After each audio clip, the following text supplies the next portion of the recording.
Hello everyone, welcome to my channel. I hope everyone is having a wonderful day.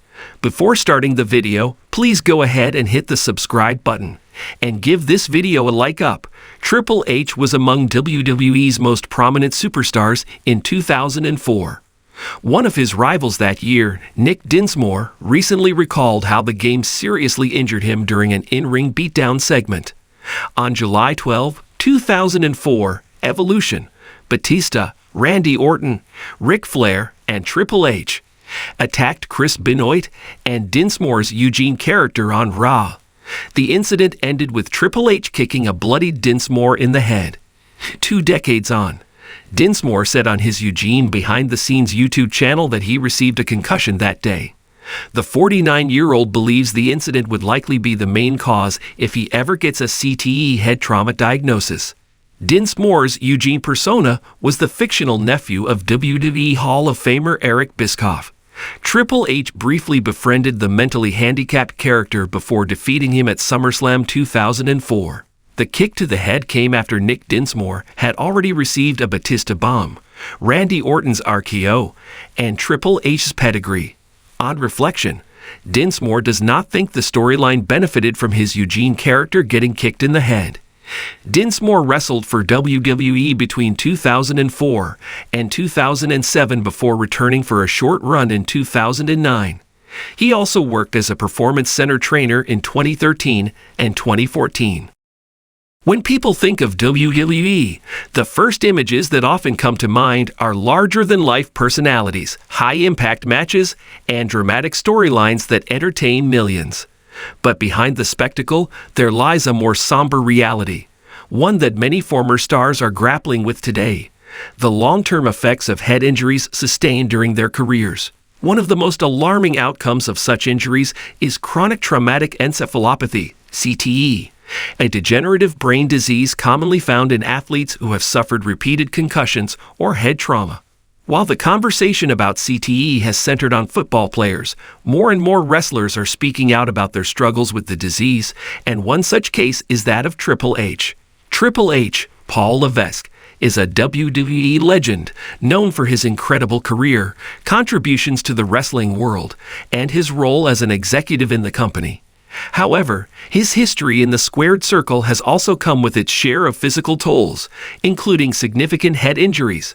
These injuries have led to speculation and concern, particularly in the wake of an incident that has raised questions about how it could contribute to his possible CTE diagnosis. One of the most publicized incidents in Triple H's career occurred during his match at the 2001 Royal Rumble, where he suffered a serious injury after a botched pedigree onto the steel steps. This wasn't the first or last time he would experience head trauma, but it stands out because of the manner in which it occurred and the aftermath. Triple H, known for his resilience, continued with the match despite clearly being dazed and concussed. His determination to finish the bout and live up to the expectations of the WWE Universe is admirable, but it also speaks to the dangerous culture of the wrestling industry at the time.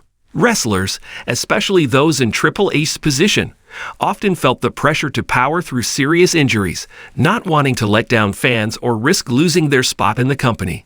The concern about CTE and its connection to Triple H's career becomes even more relevant when considering the frequency of head injuries sustained throughout his tenure in WWE.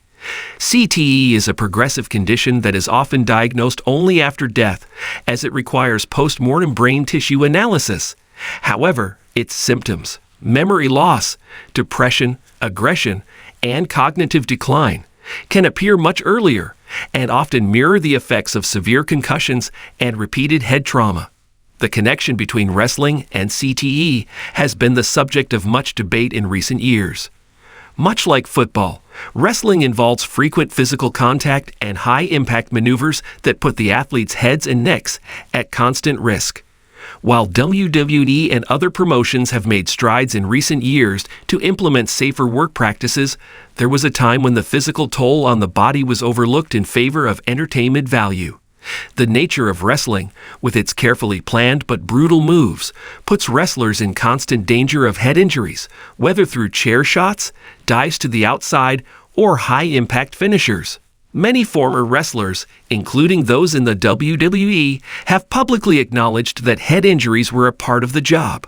Some, like Chris Nowinski, a former WWE star turned concussion activist, have taken it upon themselves to raise awareness of CTE and its impact on wrestlers. Nowinski, who was forced to retire from WWE after sustaining multiple concussions, has been a vocal advocate for further research into the long-term effects of head injuries in the sport. The conversation around CTE in WWE has gained traction in recent years, especially after the death of wrestlers like Chris Benoit and the subsequent revelations about his brain health. Benoit, who tragically murdered his family and took his own life in 2007, was later found to have an advanced case of CTE. His story has been a turning point in the way the public views the dangers of head trauma in wrestling, and the incident has cast a long shadow over the industry. As more former wrestlers, including Triple H, have started to experience cognitive difficulties later in life, the possibility that repeated head trauma might be a contributing factor to CTE becomes harder to ignore. Triple H, now more than just a WWE Hall of Famer, but also an executive with the company, has spoken openly about his health issues in recent years. In early 2022, he suffered a major cardiac event that required surgery and led him to step away from the ring. Although the health scare was not directly related to CTE, it raised questions about how the years of physical strain and injury could have affected his overall well-being. During an interview with Sports Illustrated in 2022, Triple H discussed his health in an open and candid way, explaining how his lifestyle and years of physical activity had taken a toll on his body. He also spoke about the importance of taking care of himself as he entered a new chapter in his career, both as a talent and behind the scenes. However, his willingness to share these personal experiences is indicative of a broader shift in the culture of WWE, where wrestlers are now more willing to discuss their injuries and long-term health concerns openly. This is a welcome change, as the toxic tough guy mentality that once pervaded the industry is slowly being replaced with a more thoughtful, health-conscious approach to both the physical demands of the job and the mental health challenges that come with it. In Triple H's case, some believe that his many years of wrestling, combined with the severity of his injuries, particularly to the head, could contribute to a future CTE diagnosis.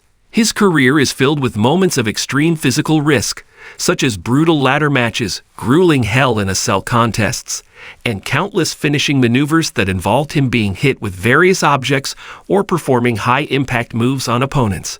One of the most important shifts in WWE's culture in recent years is the increased awareness of concussion-related injuries. The company now has a comprehensive medical team, and wrestlers are required to undergo regular medical exams. WWE has also implemented a strict policy when it comes to returning to the ring after a concussion, with mandatory waiting periods and clearance from a physician before a wrestler can compete again.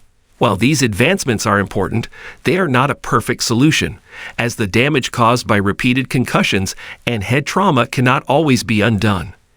As more research is conducted on CTE, the hope is that the understanding of this disease will continue to grow and preventative measures will become even more effective. For Triple H, the road ahead may involve more medical examinations and possibly the onset of symptoms that could indicate CTE.